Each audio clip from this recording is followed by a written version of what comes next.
آج تحریک لبیک پاکستان کی مجلس شورا کا اجلاس ہوا، جس میں سیاسی صورتحال کو مد نظر رکھتے ہوئے یہ اعلامیہ جاری کیا جا رہا ہے۔ آئین پاکستان لازوال قربانیوں کا نتیجہ ہے۔ آئین پاکستان کو منسوخ کرنے کی کسی سازش کو کامیاب نہیں ہونے دیں گے۔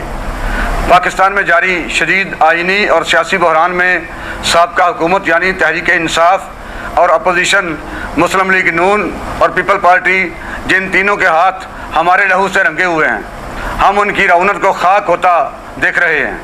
یہ مکافات عمل ہے کہ فرعون کے لہجے میں بولنے والے آج بھاگتے پھر رہے ہیں۔ یہ بات روز روشن کی طرح عیاں ہے کہ آئین پاکستان جو ہماری دینی، شخصی اور سیاسی آزادیوں کی ضمانت دیتا ہے، تحریک لبیک پاکستان کو اس آئین کے ثمرات سے ہمیشہ محروم رکھا گیا۔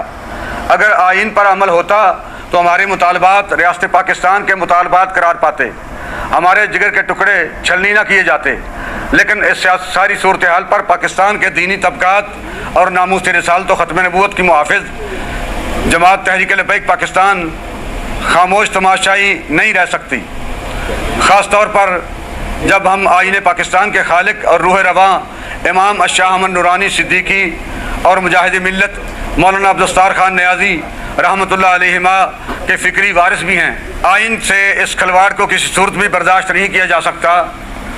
اگر اس روایت کو آج تسلیم کر لیا گیا تو کل کسی بھی غیر مسلم کو آئین سے کھلم کھلا بغاوت کرتے ہوئے وزیر اعظم اور صدر مملکت صرف ایک اسپیکر کی رولنگ پر لگایا جا سکے گا۔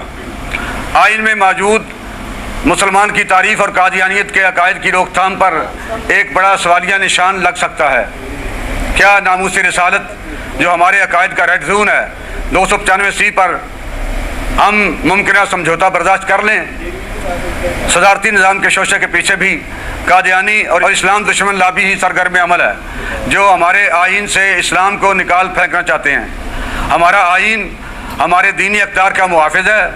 تحریک لبیک پاکستان آئین پاکستان کے ساتھ کسی چھیڑ چھاڑ پر ویسے ہی رد عمل دے گی جیسے الیکشن فارم میں ترمیم پر ہم نے فیض آباد پر دھرنا دیا اور حکومت کو ناک رگڑنا پڑا۔